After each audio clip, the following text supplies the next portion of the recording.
Prelims में ना, कि तुमने पूछा है तो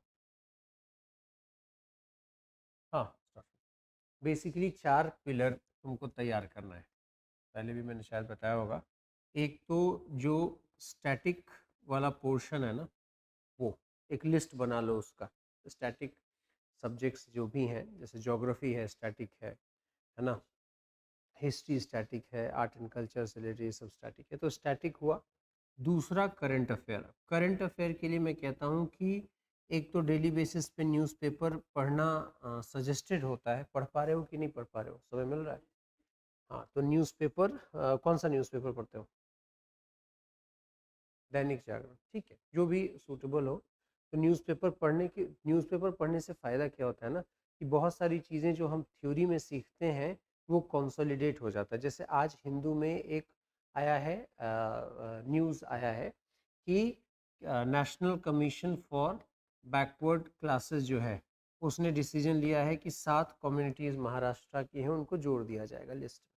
अब ये जैसे ही पढ़ोगे तुमको दिमाग में जो चीज़ हम अभी पढ़ने वाले हैं इस टॉपिक में, वो तुम्हारे दिमाग में आ जाएगा कि हाँ, संविधान के आर्टिकल 342A में सर ने ऐसा पढ़ाया था, ये ऐसा होता है। तो क्या होता है कि चीज़ें कंसोलिडेट हो जाती हैं। इसलिए न्यूज़पेपर डेली बेसिस पे कम से कम 1-1.25 घंटा तो पढ़ना चाहिए। उसमें से नोट्स नहीं बनाना है, लेकिन 1-1.25 घंटा पढ़ना है, ठीक है। लेकिन न्यूज़पेपर डेली बेसिस पे पढ़ोगे वो सही है, लेकिन एग्जाम से जस्ट पहले अब तुम साल भर का न्यूज़पेपर तो पढ़ोगे नहीं। तो इसलिए मैं कहता हूँ कि एक मंथली मैगजीन जो है ज़रूर रेफर करना चाहिए, मंथली मैगजीन, ठीक है। अब इसमें स्टूडेंट्स थोड़ी गलती कर देते हैं मेरे अनुसार, कि वो वेट करते हैं कि प्रीलिम्स में जो 365 आता है ईयरली कंपाइलेशन वो पढ़ेंगे। मैं कह रहा हूँ कि वो जो ईयरली कंपाइलेशन है उनके लिए ज़्यादा बेहतर है जो जॉब में है, ठीक है, चाहे जिनका कॉलेज चल रहा है, जो मंथली नहीं पढ़ पा रहे हैं, या फिर जिनका सिलेक्शन ऑलरेडी हो गया है, ठीक है, वो इम्प्रूवमेंट के लिए रहे, तो उनको पता है, ऑलरेडी एक्सपर्ट हैं इस चीज़ में, तो जल्दी पढ़ लेंगे। आपके पास समय है तो आपको मंथली पढ़ना चाहिए। तो ये जो मंथली मैगजीन आपने पढ़ा है, जैसे मान के चलिए अभी क्या मंथ चल रहा है, अक्टूबर चल रहा है, तो सितंबर वाला अब आ जाएगा 3-4 दिन में, तो सितंबर का पूरा पढ़ लिया। लेकिन जब इस समय में, और ये जो प्रीलिम्स की तैयारी जो डेंस तैयारी होती है, वो डेंस तैयारी होती है आपकी फेब, मार्च, अप्रैल, मई तक, 4 महीने एकदम डेंस तैयारी होती है, ठीक है। तो उस समय, अब अभी तो मंथली मैगजीन में वो दोनों चीज़ें पढ़नी है, मेंस वाला भी प्रीलिम्स वाला भी।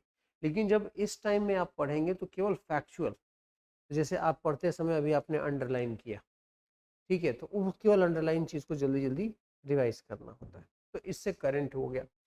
तीसरा, पीवाईक्यूज और टेस्ट पेपर, ये बहुत ज़्यादा ज़रूरी है।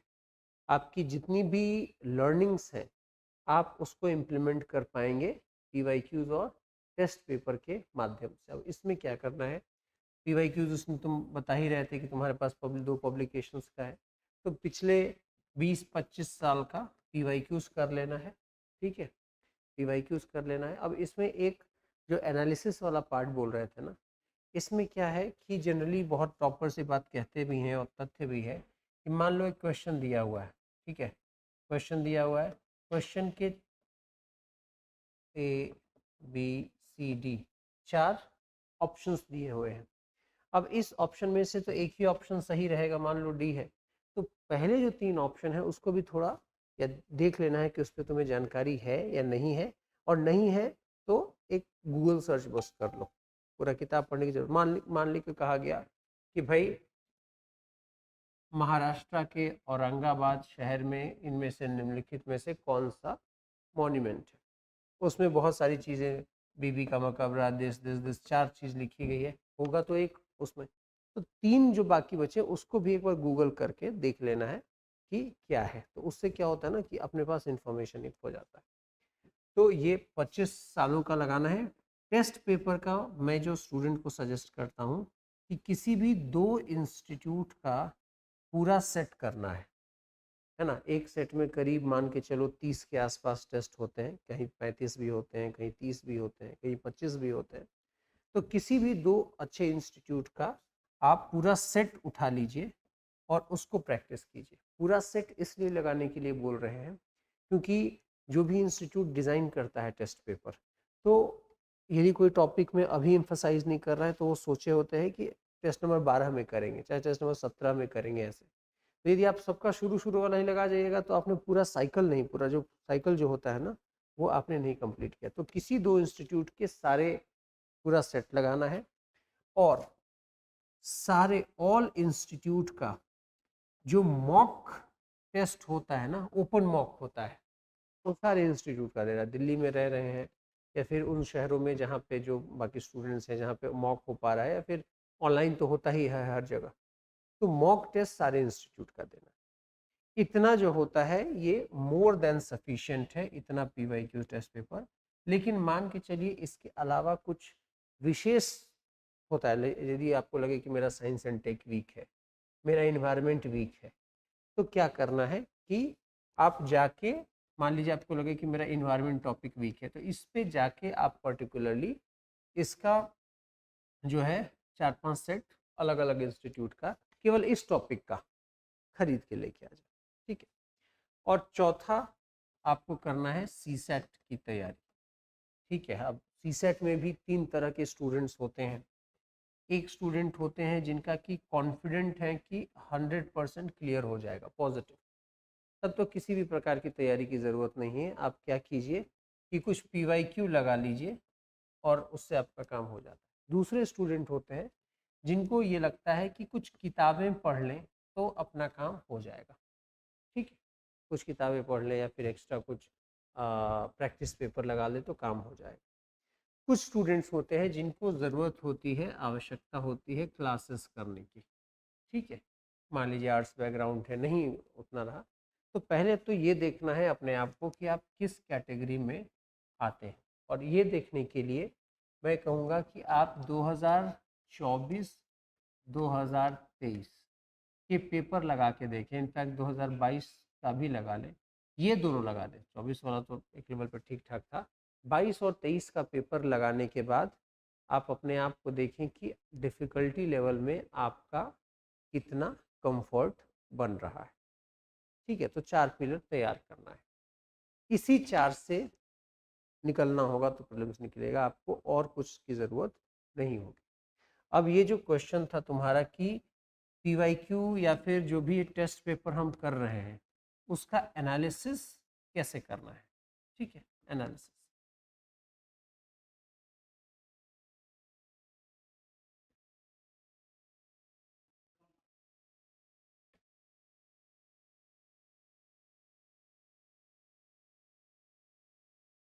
मैं बता ठीक है।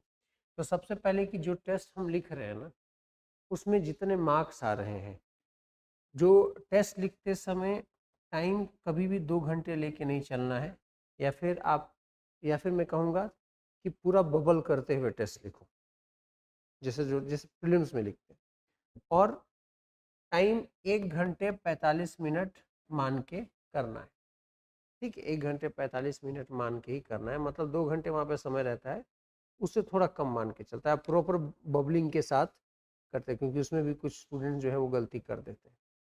अब जब हम टेस्ट दे रहे हैं तो एक बार टेस्ट दे लिया, टेस्ट लिखने के बाद सबसे पहली बात है कि जो मार्क आ रहा है उसका एक आप ये रखिए, उसका एक ट्रैक रखना पड़ेगा। और इसके लिए लैपटॉप तो सबके पास होता है आजकल, MS पावर पॉइंट में एक आता है ग्राफ बनाने का ऑप्शन, ठीक है।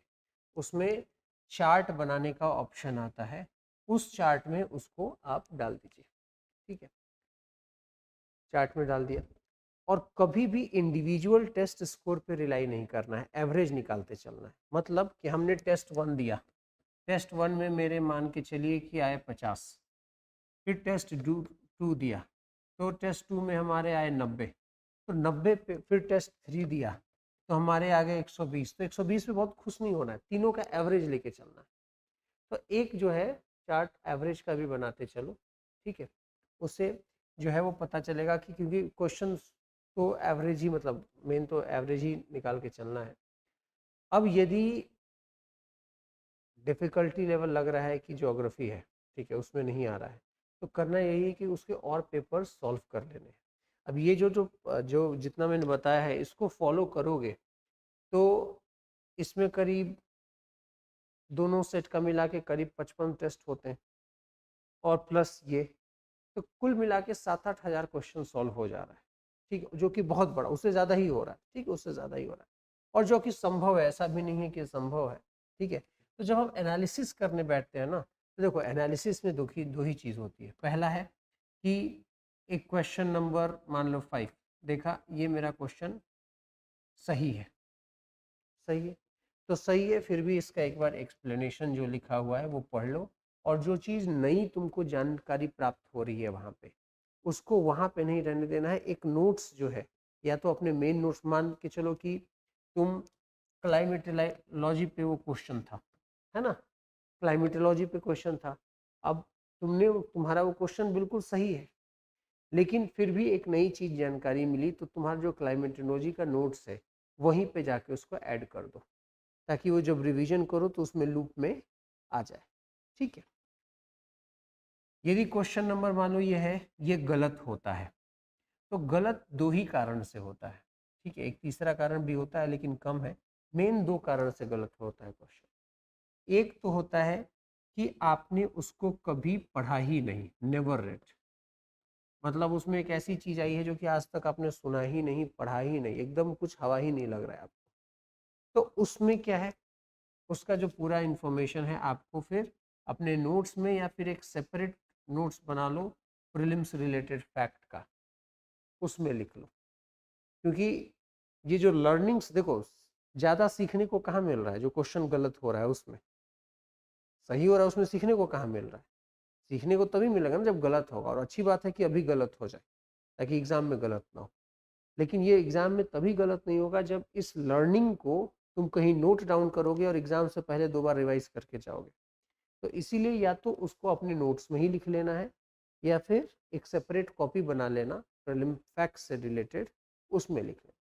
तो एक तो होता है कि कभी पढ़ा नहीं तो गलत हो जाता है, दूसरा होता है कि लैक ऑफ रिवीजन के चलते क्या होता है, गलती हो जाती है। जैसे इकोनॉमी में पढ़ा होगा, नैरो मनी ब्रॉड मनी का कॉन्सेप्ट पढ़ा होगा, ठीक है, तो पढ़ा है लेकिन कंफ्यूजन हो जाता है, ठीक है, वो क्यों होता है, क्योंकि रिवाइज नहीं है चीज़, तो रिवाइज नहीं, तो अब इसको लिखने की ज़रूरत नहीं है इसको उसी कॉपी में जाके एक बार और पढ़ लो, चाहे वहीं पे पढ़ ले, मतलब क्योंकि एक ऑलरेडी लिख चुके हैं ना, दोबारा लिखने की क्या ज़रूरत है।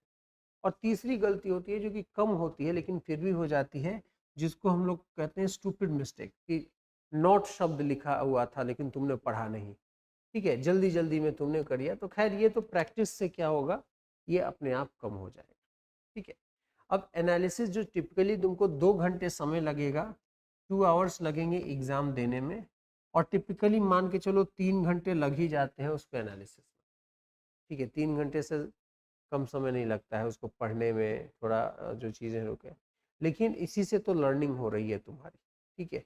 और इतना जो टेस्ट पेपर लिख दोगे ना, तो तुम्हारा दिमाग ट्रेन हो जाएगा। एक से एक लोग होते हैं कि प्रीलिम्स की कम तैयारी करेंगे, 145 से 146 तक लेके आ जाते हैं, क्योंकि उनको पता है, भाषा देख के पहचान लेते हैं कि ये ऑप्शन गलत होगा, ये ऑप्शन सही हो ही नहीं सकता। जैसे प्रीलिम्स में यदि स्टेटमेंट जो कि काफ़ी सिंपल सा स्टेटमेंट लिखा हुआ है, ठीक है, तो सामान्य सा है, जिसमें कि प्रीलिम्स के वो ऑप्शन देख के मैं बता पाता बेहतर, तो उसको वो हमेशा सही होगा, ठीक है, लेकिन जो एक्सट्रीम स्टेटमेंट है उसके गलत होने के चांसेस ज़्यादा है, ठीक है। एक्सट्रीम बात जैसे कह रहा है कि जैसे ज्योग्राफी से रिलेटेड है कि भाई ये चीज़ कभी नहीं होता है, अब कभी नहीं होता है यानी इसमें गलती होने के चांस है, क्योंकि एक बार भी हो जाए तो वो गलत हो जाएगा, है ना, वो गलत हो, एक बार भी हो जाए तो गलत हो जाएगा। तो कहने को जैसे कि मान लो पॉलिटी में आ जाता है कि प्रेसिडेंट ने सुप्रीम कोर्ट को आर्टिकल 143 के तहत कभी परामर्श नहीं मांगा है। अब मान के चलो कुछ बार तो मांगा ही है, एक बार भी मांग दो तो गलत होने के चांस ज़्यादा है ना, क्योंकि जो क्वेश्चन बनाता है ना वो चाहता है कि वो फैक्चुअली गलत ना हो, तो इसीलिए वो ऐसे स्टेटमेंट डालता है। और कुछ कुछ कैसे स्टेटमेंट्स सही होने के चांसेस रहते हैं। मान लो कोई स्कीम का नाम बताएगा, ठीक है, मान लो कि महिलाओं से जुड़ा हुआ कुछ स्कीम है, ठीक है, महिलाओं के कल्याणकारी कोई योजना है। अब इसमें रहेगा कि इसमें सिंपल सा स्टेटमेंट लिखेगा कि इसमें महिलाओं के नो प्रेग्नेंट महिलाओं के लिए स्पेशल व्यवस्था की गई है, ठीक है, चाहे इसमें महिला एजुकेशन पे ध्यान दिया गया है, ऐसा स्टेटमेंट है, वो 99% केस में सही होगा। क्योंकि जब एक कानून बनता है और महिला के कल्याण के लिए है, तो कोई ना कोई प्रोविजन रहता ही रहता है। और जो क्वेश्चन तुम सोचो, यदि तुम क्वेश्चन बनाने वाले हो, तो तुम वो ऑप्शन दोगे ना सही या गलत गलत होने के लिए जो एकदम एक्सट्रीम रहे। ये तो सिंपल सा है, मान स्टेटमेंट है, भारत एक महान लोकतंत्र है, ये हमेशा सही होगा, क्योंकि जनरल सा स्टेटमेंट है। और यदि यही कह दे कि भारत जो है सबसे पुराना लोकतंत्र है, तो ये फैक्ट हो गया, पुराना नहीं हो सकता, गलत हो सकता है, लेकिन महान लोकतंत्र है तो हमेशा सही होगा। महान तो ऐसे ऐसे जनरल से स्टेटमेंट सही होता है। ये कैसे पता चलेगा तुम्हें? ये पता चलेगा ज़्यादा से ज़्यादा टेस्ट को प्रैक्टिस करोगे तो। ठीक है, तो एनालिसिस में अभी बहुत ज़्यादा नहीं करना है। देखो, एनालिसिस का सिंपल सा यही काम होता है कि ये जान लेना पहली बात कि मेरा वीक एरिया कौन सा है, ताकि मान लो कि चलो नवंबर दिसंबर महीने में जान गए, तो जनवरी से थोड़ा उस पर स्पेशल फोकस करोगे, है ना। हाँ, तो ये चीज़ ज़रूरी है। जैसे हिंदी मीडियम में कुछ स्टूडेंट्स का आता है कंप्लेन कि सर साइंस एंड टेक में प्रॉब्लम हो जाती है। ठीक है, तो साइंस एंड टेक में प्रॉब्लम हो जाती है, तो अब उसके लिए ये थोड़ी कहा जाएगा कि पूरा एक किताब लेके खरीद के पढ़ो, नहीं। तुम क्या करो कि सबसे coaching institute science and tech में वो क्वेश्चन अपने टेस्ट सीरीज में डाल रही हैं जो उनको लगता है कि आएगा, और क्वेश्चन तो ज़्यादा टेक्नोलॉजी से ही आता है। ठीक है, तो आप एकदम जो फ्रूट है, जो जो करंट में चल रहा है, उसको आप पढ़ के चलेंगे। तो बेसिकली देखो, स्टूडेंट्स हम हमेशा बोलते हैं कि एग्जाम से पहले, मान 26 मई को है ना एग्जाम, एग्जाम से पहले 25 मई के दिन चाहे कोई खूब पढ़ा हो चाहे कम पढ़ा हो, सबको अंडर कॉन्फिडेंस होता है, डर सबको लगता है उसको। इनफैक्ट जो कम पढ़ा रहेगा उसको कम डर लगता है, क्योंकि उसको पता ही नहीं है कि किस प्रकार के तूफान से वो लड़ने जा रहा है। जो ज़्यादा पढ़ा रहेगा उसको पता रहेगा कि भाई ये भी टॉपिक था, ये भी टॉपिक था, ये भी था, ये भी था, नहीं पढ़ेगा। तो बल्कि ज़्यादा पढ़े पढ़े वाले इंसान को ज़्यादा घबराहट होती है, कम पढ़े वाले को बिल्कुल घबराहट नहीं होती। जो बिल्कुल नहीं पढ़ा उसको बिल्कुल ही नहीं घबराहट होती है। लेकिन इस मोमेंट में सबसे ज़्यादा मोटिवेशन जो चीज़ देती है ना, वो देती है कि यदि आपके पास एक अंबार लगा रहे कि भाई हमने 50 60 70 क्वेश्चन पेपर सॉल्व किया है, 7000 7,500 क्वेश्चन सॉल्व किया है, तो उसका कुछ तो बेनिफिट हुआ होगा हमको। ऐसा थोड़ी है कि फालतू में उतना हमने सॉल्व कर दिया है। तो यदि इतना मेहनत किए हैं, आपके पास टेबल पे रखा हुआ है, इतना अंबार लगा हुआ है पेपर का, तो आपको भी लगेगा ना कि नहीं, ऐसे फालतू में टाइम पास नहीं किया हम दिल्ली में बैठ के, यहाँ पे जरूर मेहनत किए हैं। ठीक है, जरूर। उससे नहीं किया है तो उल्टा प्रभाव डालता है। यदि आप अपने टेस्ट पेपर की तरफ देखिए और सब मिला जरा के 10 15 ही टेस्ट पेपर है, तो बल्कि बढ़िया है कि उस पर चादर डाल दो, उसको देखो ही नहीं, क्योंकि फिर वही लगेगा कि भाई जो है। तो देखो, प्रैक्टिस एग्जाम जो है ना, पूरा प्रैक्टिस पे है। मेंस में चाहे यहाँ पे जितना ज़्यादा प्रैक्टिस होगा उतना ज़्यादा स्मूथ होगा। नॉलेज एक लेवल पे आ जाएगा, लेकिन ये जो आता है ना कि एक्यूरेसी जो आती है, वो एक से मतलब ऐसे भी स्टूडेंट रहे हैं। एक आई थिंक 2015 वाले एग्ज़ाम में एक स्टूडेंट था, मतलब स्टूडेंट नहीं था, मतलब पॉल साइंस का, तो सोशोलॉजी ऑप्शनल था। 99 रैंक था उसका, झारखंड का लड़का था। ठीक है, 99 रैंक था। और उसकी एक्यूरेसी इतना ज़्यादा थी कि मतलब उस लड़के ने 56 क्वेश्चन बनाए थे और 55 सही हुआ था। ठीक है, अब ये जो टेस्ट पेपर देने का जो मैं बता रहा हूँ ना, इतने 50 60 70, इसमें ये भी जानना है कि तुम किस टाइप के स्टूडेंट हो। क्या तुम उस टाइप के स्टूडेंट हो जो 100 अटेम्प्ट करता है और इसमें से 80 सही होता है? ठीक है, या फिर मान के चलो 70 सही होता है, क्योंकि इसमें भी 100 आपने 70 सही हुआ तो कितना हुआ, 140। और 100 तुम्हारा 30 गलत हुआ तो 30 दूनी 60, 20 माइनस होगा, 120 ऐसे भी आ रहा है।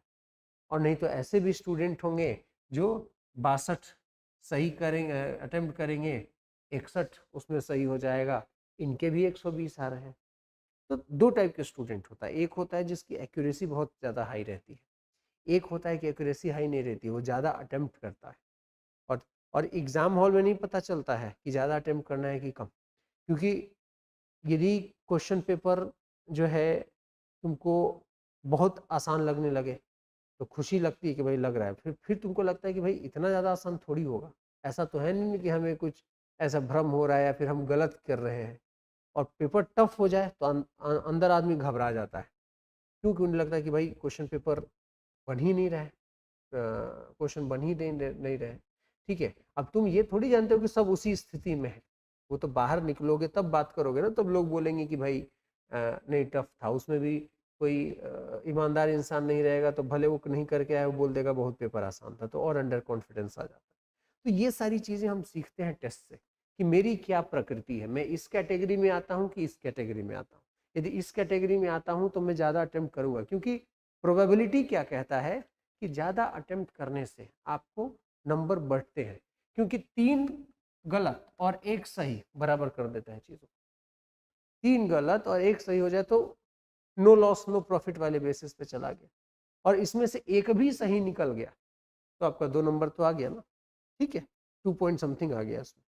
तो इसीलिए ये देखना है कि इसमें क्या करना है। इसका एक गोल्डन रूल जो मैं बताता हूँ, अब तो थोड़ा ये जो नया वाला पैटर्न आ गया है ओनली 2 3 ओनली 1 3, उसमें थोड़ा नहीं बैठ रहा है, लेकिन एक इसका गोल्डन रूल ये है कि ऐसे क्वेश्चंस, जैसे 4 ऑप्शंस हैं आपके पास A B C D, तो ऐसे क्वेश्चंस जिसमें आप 100% श्योर हैं कि भाई A सही ऑप्शन है, तो जब आप पहली बार पढ़ रहे हैं ना, तो पहला इंटरेक्शन में यदि आपको लगता है ए सही है तो इसको 3 टिक मार दीजिए, मतलब 100% हम।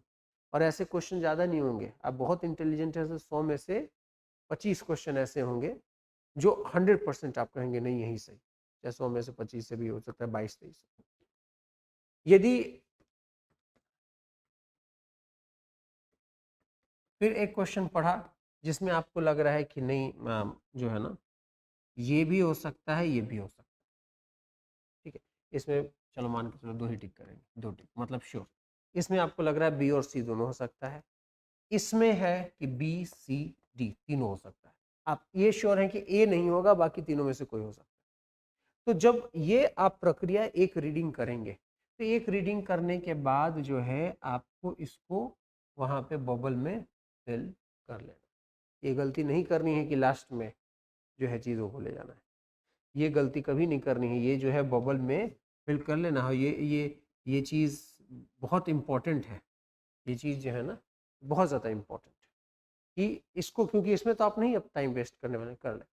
जब दूसरा इटरेशन चलेगा तो अब इनको तो ऐसे पढ़ना भी नहीं है, और क्यों मैंने कहा 2 टिक मार लेना है, क्योंकि आप इसको पढ़ने में फिर टाइम नहीं वेस्ट कीजिएगा, अब आप दिमाग लगाइएगा बी और सी में, और दूसरे इटरेशन में ये जो क्वेश्चंस हैं इनको तो पार कर ही लेना है, इनको तो अटेम्प्ट करना है, क्योंकि यहाँ पे 50-50 चांस है ना, 50-50 चांस है, तो इनको तो अटेम्प्ट करना ही करना है। ठीक है, इनको अटेम्प्ट करना है। तो सेकेंड इटरेशन में ऐसे क्वेश्चन जिसपे 2 ऑप्शन पे टिक था उसको आप फाइनल कर लिए, 2 में से एक कौन होगा आपके हिसाब से आप जो है कर दीजिए। अब जब तीसरा इटरेशन चलेगा, अब ये समय भी कम बचा रहता है लास्ट में, ठीक है, एक ऑप्शन आता है जिसमें किसी चारों में कोई भी हवा नहीं लग रहा है, उसको तो बिल्कुल छोड़ देना है, उसको बिल्कुल, क्योंकि वहां पे आपके सही होने के चांस जो है 25% से भी कम है।